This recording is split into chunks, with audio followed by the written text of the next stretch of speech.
എനിക്ക് സാറിനോട് പേഴ്സണൽ ആയിട്ടൊരു കാര്യം സംസാരിക്കാനുണ്ടായിരുന്നു. എന്താണ് കാര്യം? ഉത്തമം നടന്നേ, ഇത് പേഴ്സണൽ ആയിട്ടുള്ള കാര്യമാണ്. സാർ വന്നേ. അതായത് എന്താണ്? വീട്ടിൽ നിന്ന് ഭയങ്കരമായിട്ട് നിർബന്ധിക്കുന്നു. എന്തിന്? ഞാൻ പെണ്ണ് കെട്ടണത്രേ. പെണ്ണ് കിട്ടാനോ? അയ്യേ, തനിക്കൊരു ബ്രൈറ്റ് പൊളിറ്റിക്കൽ ഫ്യൂച്ചർ ഞാൻ കാണുന്നുണ്ട്. ഭാര്യയും കുടുംബമൊക്കെ അതിന് തടസ്സാണ്. അച്ഛൻ ഒരേ പിടിപിടിക്കാണ്. കോട്ടപ്പള്ളി, പാർട്ടിക്കുന്ന ആവശ്യം കെട്ടുപാടുകളും മറ്റുത്തരവാദിത്തങ്ങളും ഇല്ലാത്ത ഒരു നേതൃനിരയാണ്. പ്രകൃതി നിയമങ്ങൾക്ക് കുറച്ചൊക്കെ നമ്മൾ വഴങ്ങേണ്ടതല്ലേ? വഴങ്ങരുത്. ലൗകികമായ തൃഷ്ണകളെ നമ്മൾ അതിജീവിക്കണം.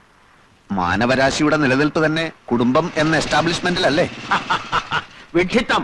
എല്ലാ എസ്റ്റാബ്ലിഷ്മെന്റുകൾക്കും എതിരെയാണ് നമ്മുടെ യുദ്ധം. ഭാര്യ ഉണ്ടാവുക, കുഞ്ഞുണ്ടാവുക, അതൊക്കെ നമ്മുടെ മനസ്സിൽ സ്നേഹത്തിന്റെ വിത്ത് മുളപ്പിക്കുമെന്ന് എവിടെയോ വായിച്ചിട്ടുണ്ട്. അത് വരട്ട് തത്വവാദമാണ്. സഹജീവികളെ, തൊഴിലാളി വർഗത്തെ സ്നേഹിക്കാൻ ശീലിക്കുക. തുറന്നു പറയാം, അടിസ്ഥാനപരമായി നമ്മുടെ പാർട്ടിക്ക് കല്യാണം ഇഷ്ടമല്ല. അപ്പൊ സാറ് കല്യാണം കഴിച്ചതോ? അതിൽ ഞാൻ ഇന്ന് ഖേദിക്കുന്നു. എന്നാ പിന്നെ ഇപ്പൊ ഭാര്യ ഉപേക്ഷിക്കരുതോ? തന്റെ കാര്യമാണ് നമ്മളിപ്പോ ഡിസ്കസ് ചെയ്യുന്നത്.